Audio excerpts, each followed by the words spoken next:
mengucapkan terima kasih kepada Bapak Gembala yang memberikan kepercayaan saya kepada saya untuk melayani pada saat ini.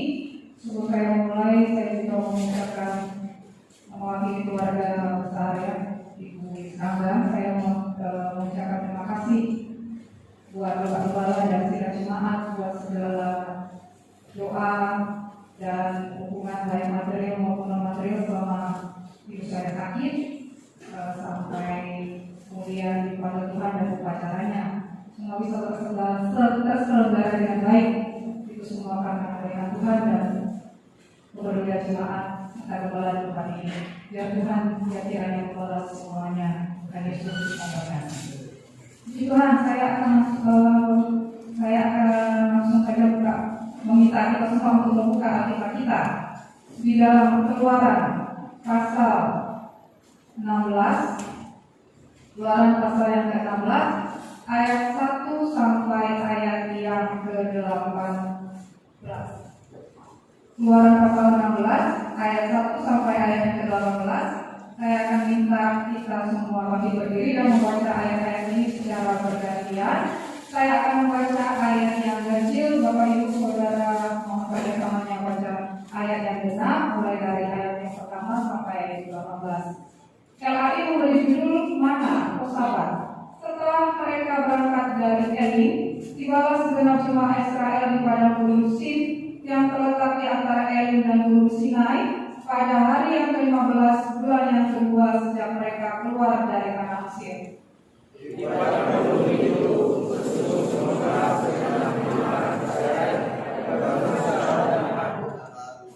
dan berkata kepada mereka, kalau kami mati tadinya di tanah Mesir oleh tangan Tuhan ketika kami duduk menghadapi kuali berisi daging dan makan roti sampai kenyang, sebab kamu membawa kami keluar ke padang gurun ini untuk membunuh seluruh jemaah ini dengan kelaparan.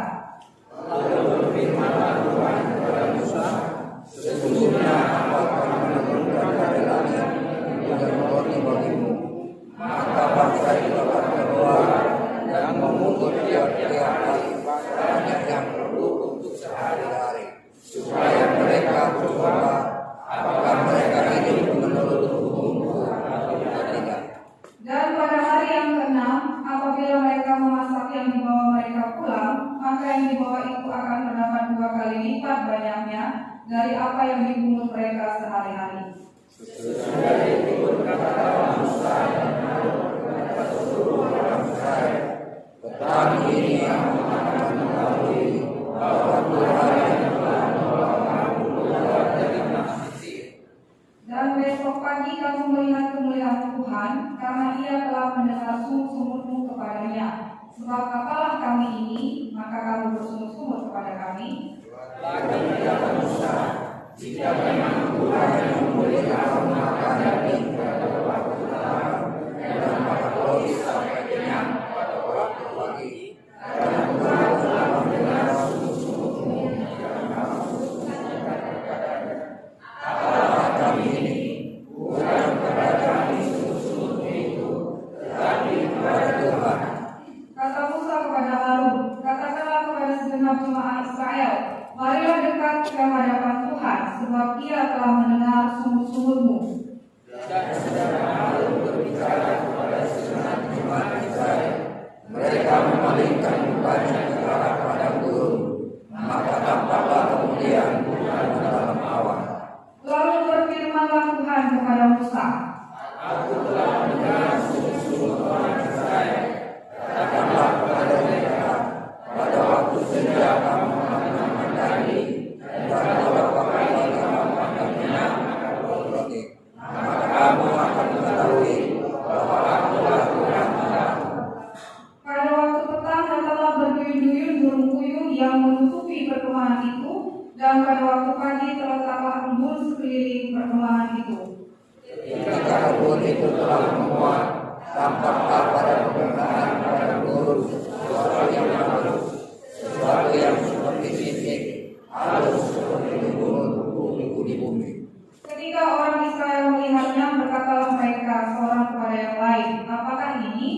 Sebab mereka tidak tahu apa itu. Tetapi Musa berkata kepada mereka, inilah roti yang yang diberikan Tuhan kepadamu menjadi makananmu. Inilah berita Tuhan. Umumlah itu tiap-tiap orang menurut keperluannya. Masing-masing kamu boleh mengambil untuk seisi rumah makannya. Seorang menurut jumlah jiwa. Demikianlah diperbuat orang Israel. Mereka mengumpulkan, ada yang banyak, ada yang sedikit. Maka orang yang mengumpulkan banyak tidak kelebihan, dan orang yang mengumpulkan sedikit tidak kekurangan. Tiap-tiap orang mengumpulkan menurut keperluannya. Puji Tuhan, terima kasih silakan duduk, Tuhan memberkati. Ayatnya memang panjang, tapi kalau kita baca maka seharusnya satu perikop biar kita dapat memperoleh pemahaman yang utuh tentang firman Tuhan ini. Bapak Ibu, saudara terkasih, lalu ketika corona melanda dan mengagetkan seluruh dunia, termasuk Indonesia, saya sempat ngobrol dengan teman saya, ya kerjanya adalah sales ya. Agen, mungkin sebutannya agen bukan sales, karena yang dia jual adalah rumah. Yang dia jual adalah rumah. Jadi dia bukan pegawai tetap, tapi pendapatannya itu lumayan kalau dia berhasil jual rumah. Jadi dia pernah cerita dia bukan pernah dapat 20 juta sebulannya karena berhasil menjual banyak rumah. Apalagi kalau rumahnya premium kan dari dua jenis CD dan yang non subsidi seperti itu.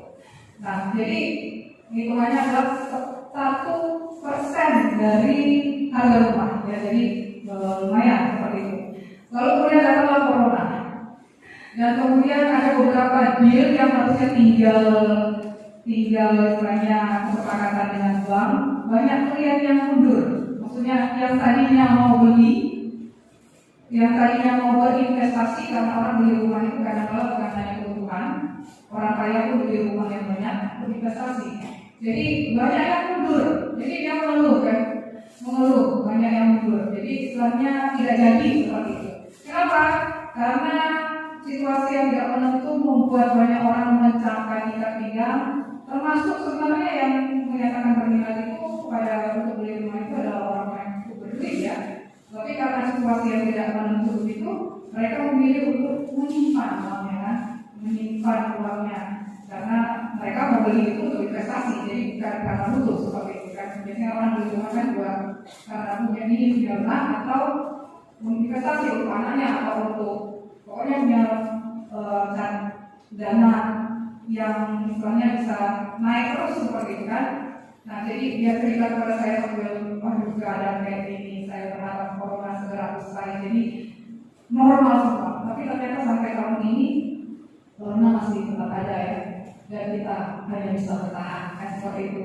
Tapi sebagai orang percaya harusnya kita bukan cuma bertahan, tapi kita bisa menjalani setiap hari dengan tetap bersukacita. Kalau bertahan saja kan istilahnya kita hanya hidup susah, setiap hari bangun tidur susah seperti itu. Hanya mencoba untuk bertahan hidup. Tapi kepada orang Tuhan pada saat ini mari kita belajar bukan hanya bertahan saja bertahan hidup, tapi bagaimana kita tetap bisa bersukacita karena Tuhan Yesus selalu cukup bagi kita.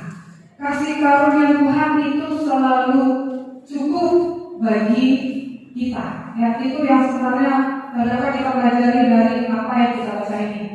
Orang Israel juga mengalami masa yang susah. Mereka membara di padang gurun. Mereka tak tahu kapan selesainya pembaran ini. Ketika mereka sudah mulai senang menetap, tiba-tiba disuruh pindah. Jadi istilahnya mereka dalam situasi ya sama seperti pengungsi ya. Kalau kita melihat di televisi pengungsi, apakah itu korban banjir, apakah korban meletus atau apa, korban gempa, kita bisa istilahnya merasakan empati ya. Kalau saya yang di posisi itu, pasti tidak nyaman. Tidak ada orang yang suka dengan ketidakpastian. Tidak ada orang yang suka dengan ketidakmenentuan. Kita ingin yang pasti-pasti saja. Tapi pada kenyataannya selama kita hidup di dunia, masa Israel sudah mengalaminya ya. Mereka istilahnya berjalan setiap hari hanya dituntut untuk percaya saja pada tiang awan pada waktu siang, yang api pada waktu malam. Ya, dituntut untuk berjalan hanya mengikuti pimpinan Musa, dan Musa mengikuti pimpinan Tuhan. Dan itu juga perjalanan kita di dunia ini juga sama seperti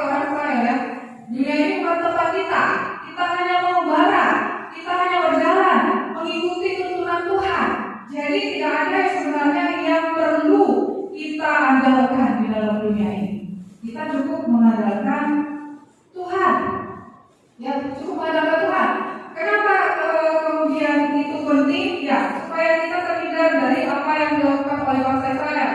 Di dalam pasal 16 ini kita bisa melihat bagaimana di dalam ayat-ayat yang pertama, yang kedua, ketika mereka sampai di padang gurun, mereka bersungut-sungut. Mereka mulai mengenang masa lalu. Ketika kami di Mesir, mendingan kami mati di situ, sedangkan kami nikmati hidupnya berkelimpahan, sambil makan daging seperti itu, sambil misalnya makan roti sampai kenyang. Padahal mereka itu sebenarnya budak kan di Mesir. Gak ada yang nyaman menjadi budak. Ya, semua orang tidak suka jadi budak. Tapi mereka istilahnya menganggap jadi budak lebih baik daripada apa yang mereka alami pada saat itu. Mereka merasa tidak puas. Ya, mereka merasa tidak puas. Mereka bersungut-sungut, mereka protes. Makanya kemudian Tuhan berfirman kepada Musa, Aku akan menurunkan dari langit hujan roti bagimu, dan bukan cuma hujan roti, tapi juga daging yang mereka minta, burung puyuh seperti itu. Ya, hujan roti dan burung puyuh Tuhan berikan. Kasih karunia Tuhan yang luar biasa kepada bangsa yang tetap bersungut-sungut meskipun sudah melihat banyak sekali mujizat, sudah mengalami banyak kasih karunia seperti itu. Tapi Tuhan tetap mengasihi, tetap panjang sabar. Tapi jangan sampai karena Tuhan panjang sabar kita tidak berhenti bersungut-sungut seperti bangsa Israel. Ya. Mari kita belajar dari sini, dari kebenaran firman Tuhan ini, untuk tidak melakukan apa yang dilakukan oleh bangsa Israel. Bersungut-sungut. Sebenarnya bukan soal uang yang banyak yang membuat hidup itu menyenangkan, bukan soal berapa simpanan kita atau apa yang ada di dompet kita atau berapa aset kita yang membuat kita tenang. Kadang-kadang orang salah konsep. Salah konsep maksudnya bisa tenang kalau saya sudah mencapai tabungan sekian, kalau saya sudah punya misalnya aset rumah atau tanah atau apa seperti itu. Ya, salah konsep. Bahkan anak Tuhan pun punya konsep seperti itu.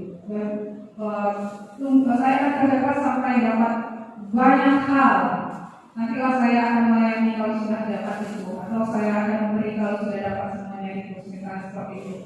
Tapi seperti saya sampaikan tadi, yang dari teman saya itu, orang kaya pun bisa khawatir.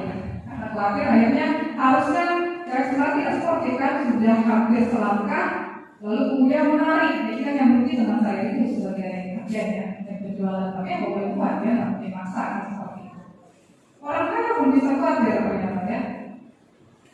Karena memang bukan banyaknya uang yang membuat hidup kita tenang. Firman Tuhan yang mengajarkan hidup kita tenang, hidup kita diberkati ketika kita tahu, belajar, cukup. Ya, ketika kita belajar untuk hidup dengan rasa cukup. Belajar untuk cukup. Makanya Tuhan itu adalah balasan Tuhan atas sungguh-sungguh bangsa Israel. Kenapa orang bersungguh-sungguh? Karena merasa tidak cukup, tidak puas. Kenapa tidak cukup, tidak puas? Karena secara manusia kita itu selalu merasa kurang atau khawatir, dan kita itu juga yang tidak kurang serakah. Ya, kita selalu inginnya lebih daripada yang kita butuhkan. Semua orang tidak kebal dari dua sifat ini, khawatir dan serakah, semua ya, termasuk saya lah.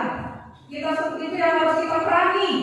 Makanya hanya untuk memerangi rasa khawatir, rasa serakah yang ada dalam diri kita, kita harus belajar untuk merasa cukup. Belajar untuk cukup, belajar untuk meletakkan Tuhan di atas segala sesuatu. Belajar untuk seperti yang disampaikan oleh Tuhan kepada bangsa Israel pada saat ini. Mereka disuruh mengumpulkan mana. Tuhan akan memberikan mana. Yang perlu bangsa Israel lakukan hanyalah untuk mengumpulkannya. Berkat Tuhan selalu tersedia bagi kita. Yang perlu kita lakukan adalah mengumpulkan mengumpulkannya. Kan seperti itu, makanya kita kerja, kan? Bekerja, kita berusaha, kita berdoa. Berkat Tuhan selalu cukup, tersedia. Kita hanya perlu mengumpulkannya. Tapi juga ada prinsipnya, di sini katakan, mereka hanya boleh mengumpulkan di dalam ayat-ayat ini. Kita bisa melihat segomer. Tiap-tiap orang menurut keperluannya untuk seisi kemahnya, segomer seorang menurut jumlah jiwa. Jadi satu orang satu gomer, dua orang dua gomer, tiga orang tiga gomer ya di dalam ayat 16 itu. Jadi mananya tuh banyak, silakan ambil, tapi ada aturannya. Satu gomer setiap orang sesuai kebutuhan, ya sesuai kebutuhan seperti itu. Sehingga ketika bangsa Israel ternyata mereka ada juga yang tetap di dalam ayat-ayat ini dikatakan mereka kurang percaya seperti itu. Di dalam ayat ke-19 dan 20, Musa berkata kepada mereka, seorang pun tidak boleh meninggalkan daripadanya sampai pagi. Ayat 20, tetapi ada yang tidak mendengarkan Musa dan meninggalkan daripadanya sampai pagi, lalu berulat dan berbau busuk. Maka Musa menjadi marah kepada mereka. Kayak mungkin besok pagi ada, jadi mereka berjaga-jaga, misalnya seperti itu. Jadi ditinggalkan sampai pagi, lalu ternyata berulat dan berbusuk karena itu tidak sesuai dengan aturan main yang telah ditetapkan. Kemudian di dalam ayat 21 juga, di dalam ayat 21, setiap pagi mereka memungut-nya, setiap orang menurut keperluannya, tetapi ketika matahari panas, cairlah itu. Dan pada hari yang ke-6 mereka memungut roti itu 2 kali lipat banyaknya, 2 gomer untuk tiap-tiap orang karena Sabat. Dan datanglah semua pemimpin jemaat memberitahukannya kepada Musa. Lalu berkatalah Musa kepada mereka, inilah yang dimaksudkan Tuhan. Besok adalah hari pertemuan penuh, Sabat yang kudus bagi Tuhan. Maka roti yang perlu kamu bakar-bakarlah, dan apa yang perlu kamu masak-masaklah, dan segala kelebihannya biarkanlah di tempatnya untuk disimpan sampai pagi. Mereka membiarkannya di tempatnya sampai keesokan harinya, seperti yang diberitakan Musa, lalu tidaklah berbau busuk dan tidak dapat di dalamnya. Pengecualian untuk hari Sabat. Kalau hari Sabat, karena di hari Sabat mereka tidak boleh kerja, jadi tidak boleh memungut mana, mereka diperbolehkan untuk memungut lebih banyak sehari sebelumnya. Dan mana itu tidak berbau busuk, tidak berulat seperti itu. Namun di dalam ayat selanjutnya kita lihat bagaimana sikap bangsa Israel. Selanjutnya kata Musa, makalah itu pada hari ini, sebab hari ini adalah Sabat untuk Tuhan. Pada hari ini tidaklah kamu mendapatkannya di padang.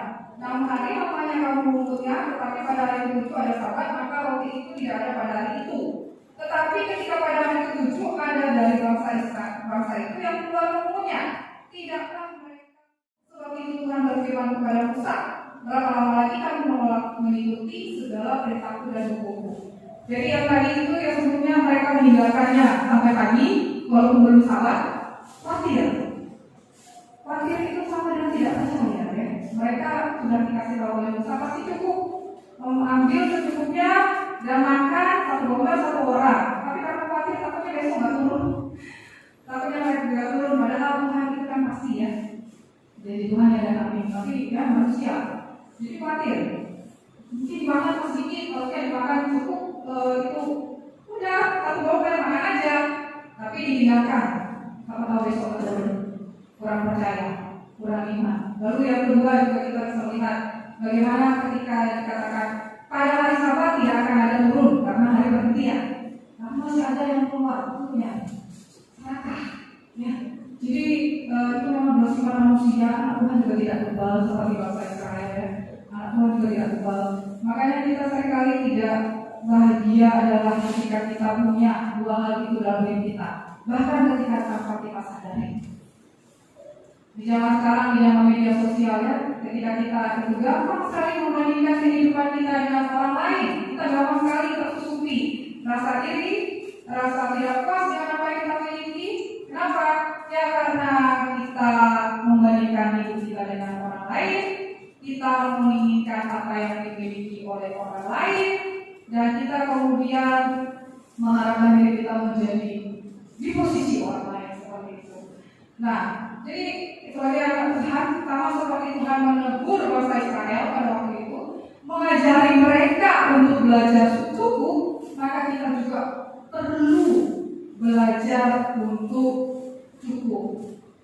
Kita perlu belajar untuk cukup.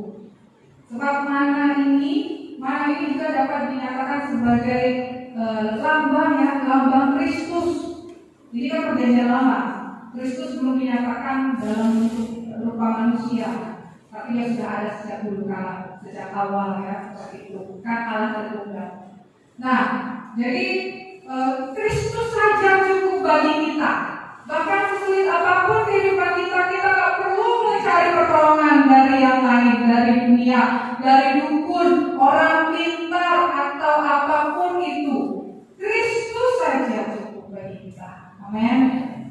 Kristus saja cukup bagi kita. Itu kebenaran firman ini mengajar kita bahwa Yesus adalah roti kehidupan ya, dalam Yohanes pasal 6. Yesus adalah roti kehidupan. Yesus adalah simbol dari mana ini. Mana ini memberi makan orang Israel sampai mereka masuk ke tanah Kanaan. Mana itu menjadi sumber kekuatan bagi mereka. Demikian juga Kristus dan kebenaran firman Tuhan menjadi sumber kekuatan bagi kita. Gak perlu tambah yang lain-lain, gak perlu tambah plus-plus yang lain. Kristus saja, firman Tuhan saja cukup bagi kita. Ya, cukup bagi kita. Dan karena Kristus cukup bagi kita, kita harus memposisikannya di atas segala sesuatu, bahkan di atas kebutuhan kita, bahkan di masa sulit sekalipun seperti ini ya Bapak Ibu Saudara yang kasih. Yang masa sulit membuat kita khawatir, dan ketika kita khawatir, kita lupa seperti saya sudah katakan tadi, berkat Tuhan itu selalu ada. Tugas kita hanya mengumpulkannya. Namun ketika orang sudah mulai khawatir, meskipun Tuhan sudah melakukan bagiannya, karena kita khawatir akan hari esok, kita lupa bagian kita, ya kan? Berkat Tuhan selalu ada, Tuhan memberikan bagiannya. Tuhan yang akan melakukan bagiannya dengan memberikan mana. Kita melakukan bagian kita dengan mengumpulkannya. Mengumpulkan bukan bicara soal bekerja saja, tapi juga berbicara soal bagaimana kita belajar untuk percaya Tuhan mencukupi segala kebutuhan kita, sehingga kita tidak lupa untuk melakukan bagian kita. Melakukan bagian kita, karena semua berkat Tuhan itu 100% adalah titipan. 100% adalah titipan. Kadang-kadang kita salah paham ya. Kita pikir cuma 10% aja yang punya Tuhan, tapi sebenarnya dan kemudian 90% terserah saya. Tapi sebenarnya 100% adalah titipan, 100% adalah pemberian Tuhan. Jadi kalau Tuhan beri, itu berarti bagian kita. Kalau ternyata kita sudah berdoa Tuhan tidak beri atau memberi, berarti berkat Tuhan itu cukup bagi kita, karena bukan sesuai keinginan, tapi sesuai kebutuhan. Tidak sama setiap orang, karena Tuhan punya cara yang berbeda-beda, tapi Tuhan kita tetap sama seperti itu. Ya, semua orang bisa merasa kurang. Semua orang inginnya hidup kaya, ya saya juga. Tapi kita ingin tidur tenang tanpa mikirin duit apa yang harus kita makan besok. Tapi mari kita belajar untuk meletakkan Yesus bahkan di atas segala kebutuhan kita. Mari kita memposisikan Yesus di atas segala keinginan kita. Bahkan harusnya Yesus kebutuhan keinginan itu belakangan. Yesus di atas segala kebutuhan kita. Jika kita mendapat berkat Tuhan, kita tidak lupa bagian Tuhan. 20% itu hanya minimal saja ya, persepuluhan hanya minimal. Kalau kita lihat firman Tuhan kan ada persembahan, bukan cuma persembahan ke gereja, kita juga punya kewajiban untuk berbuat baik ya, kalau untuk apapun misalnya kepada masyarakat seperti itu. Ada banyak hal yang perlu kita lakukan di dalam hidup ini, karena sebenarnya kalau kita meyakini bahwa Tuhan adalah sumber berkat, maka kita juga akan dengan senang hati mempercayakan seluruh kehidupan kita, bahkan semua berkat kita itu untuk Tuhan. Seperti itu. Ketika kita bisa memaknai hidup dengan rasa cukup, Yesus saja cukup bagiku, berkat Tuhan itu cukup cukup bagiku, maka kita juga akan bisa mengucap syukur. Orang yang kaya bukanlah orang yang banyak duitnya, tapi orang yang tahu dan bisa bersyukur, bahkan ketika hanya makan nasi dengan garam atau tidak makan nasi sama sekali misalnya. Kalau kita percaya berkat Tuhan itu selalu hadir dalam hidup kita, demikianlah kita diberkati. Jadi sebenarnya diberkati itu bicara soal pola pikir ya, bukan bicara soal isi dompet atau tabungan, tapi pola pikir. Bukan berarti juga kita tidak hidup bijaksana ya, bukan berarti ini berarti apa yang ada hari ini dihabiskan hari ini ya, bukan begitu. Maksudnya satu hari itu cukup satu hari bicara soal Yesus saja cukup bagi kita. Kita tidak perlu mengandalkan pertolongan dari yang bukan tidak sesuai dengan firman Tuhan. Tapi kita juga tetap harus hidup bijaksana. Kita juga harus belajar menyimpan. Tapi kita juga harus ingat bukan cuma 10% saja. 100% dari kita adalah titipan Tuhan. Mari kita belajar. Belajar apa? Belajar untuk mengendalikan diri. Rasa cukup itu berkaitan dengan mengendalikan diri. Mengendalikan diri seperti apa? Mengendalikan diri maksudnya jangan mengingini yang tidak kita butuhkan, atau juga meskipun misalnya kita punya berkat, kita belajar untuk bisa mengerem, maksudnya memakainya dengan bijaksana, memakainya juga dengan bijaksana. Kenapa? Karena kita tahu kita mempertanggungjawabkan semuanya itu di hadapan Tuhan, ya, di hadapan Tuhan. Sehingga ketika kita menerima berkat apapun kita belajar untuk meletakkan Yesus di atas segala sesuatu, memposisikan Yesus bahkan di atas segala kebutuhan kita. Ya, sekarang masa-masa sulit ya, masa-masa sulit. Saya sering dengar kalau teman budaya saya, kamu enak ya, saya nggak punya tanggungan seperti itu. Tapi saudara, bapak ibu saudara, semua orang punya pergumulannya masing-masing. Dan kalau mengikuti keinginan daging, kita tuh nggak pernah ada cukupnya, ya kan? Kita itu nggak pernah ada cukupnya. Lihat iklan di TV, pingin. Lihat di handphone misalnya, aduh, semuanya ingin. Kita semuanya ingin, bahkan sampai kita kadang-kadang tidak bisa membedakan mana yang keinginan, mana yang kebutuhan. Mana yang keinginan, mana yang kebutuhan. Kebutuhan yang kita, tapi bahkan kebutuhan kita juga tidak boleh mengalahkan Yesus. Ya, tidak boleh mengalahkan Yesus. Tidak boleh istilahnya membuat kita apa dari bagian kita. Ketika Yesus sudah melakukan bagiannya untuk memberkati kita, kita juga perlu melakukan bagian kita untuk bertanggung jawab dalam keuangan kita, melakukan bagian kita, memberikan perpuluhan misalnya, atau persembahan. Semuanya kan bisa disesuaikan seperti itu. Ya, sebagai saya mengajar ya, saya sudah negeri memang hidup bersama seperti itu. Lalu kemudian saya sempat mengambil rumah dan menunda sampai sekarang ya Bapak Ibu Saudara. Kalau itu saya mengambil itu memakan lebih dari setengah gaji pokok saya. Tapi diloloskan oleh bank karena ada tunjangan seperti itu. Tapi saya sempat khawatir juga awalnya dari segi kesaksian ketika melihat pemasukan yang biasanya segini lalu kemudian berkurang banyak sekali. Lalu kemudian saya berusaha mencari akal ya, dan kalau sudah saya saksikan di pemuda remaja, saya saksikan lagi. Semoga sudah benar tidak bosan. Saya cari referensi di internet bagaimana menyikapinya. Maksudnya haruskah saya bayar 10% seperti itu. Waktu saya kuliah saya pernah buat paper tentang persepuluhan ya. Sebenarnya saya udah tahu ya, 1/10 itu minimal ya, minimal. Lagi dikurangi maksudnya seperti itu. Tapi kalau saya pikir kan gajinya sudah berubah, jadi bisa tidak disesuaikan. Jadi saya cari referensi artikel segala macam dari luar, dari dalam, kebanyakan dari luar negeri gitu kan, untuk membenarkan itu. Dapat memang banyak. Jadi ada banyak teman yang bilang bisa disesuaikan seperti itu.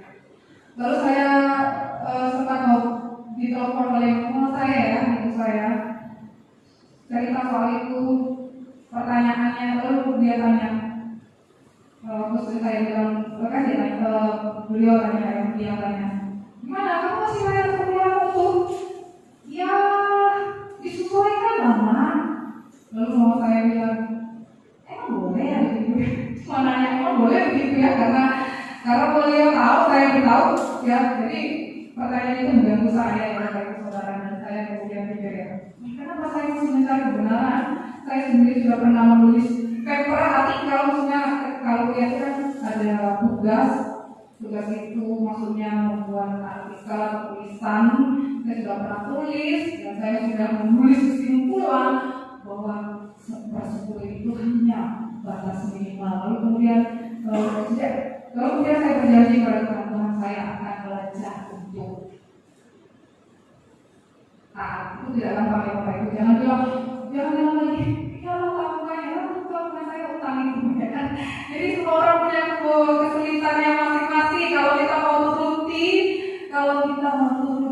tidak akan pernah puas. Kalau kita mau turuti semuanya kurang. Kalau kita mau turuti kita akan selalu khawatir. Kalau kita mau turuti kita akan serakah. Ya, yang kurang merasa selalu kurang, yang udah punya ininya untuk lagi ya. Jadi jangan bilang orang miskin dan orang kaya itu lebih baik orang kaya. Orang yang kekurangan biasanya ini adalah selalu merasa kurang, yang punya duit selalu ingin lebih, ya kan? Gak ada yang kebawalan yang namanya duit. Semua orang punya rasa ingin punya duit banyak, ya semua bahkan nama Tuhan. Makanya Tuhan mengajar kita pada saat ini, bahkan di masa sulit ini, berkat Tuhan itu selalu cukup. Tuhan Yesus selalu cukup bagi kita, tidak perlu pertolongan dari tempat lain, dari pihak lain. Berkat Tuhan itu selalu cukup bagi kita. Yang perlu kita lakukan adalah melakukan bagian kita. Kita bekerja seberapa dapatnya, yaitu puji Tuhan. Berarti berkat Tuhan bagi saya cukup. Cukup. Meskipun kadang-kadang kita pinginnya lebih, tapi mari kita belajar untuk cukup. Ya seperti dalam ayat 18 ini, yang mengumpulkan sedikit tidak kekurangan, yang mengumpulkan banyak tidak berkelebihan. Cukup. Jadi nggak usah ingin lebih, dan juga tentu saja kita tidak ingin kurang. Yang perlu bagi anak Tuhan itu adalah cukup. Kita belajar cukup dengan apa yang kita punya. Kita belajar untuk setia dengan setiap berkat yang ada, mau kecil mau besar, bukan soal kecil besarnya, karena Tuhan sendiri punya segala berkat. Tuhan sendiri yang punya semuanya ini. Kalau kita perlu melakukan bagian kita, itu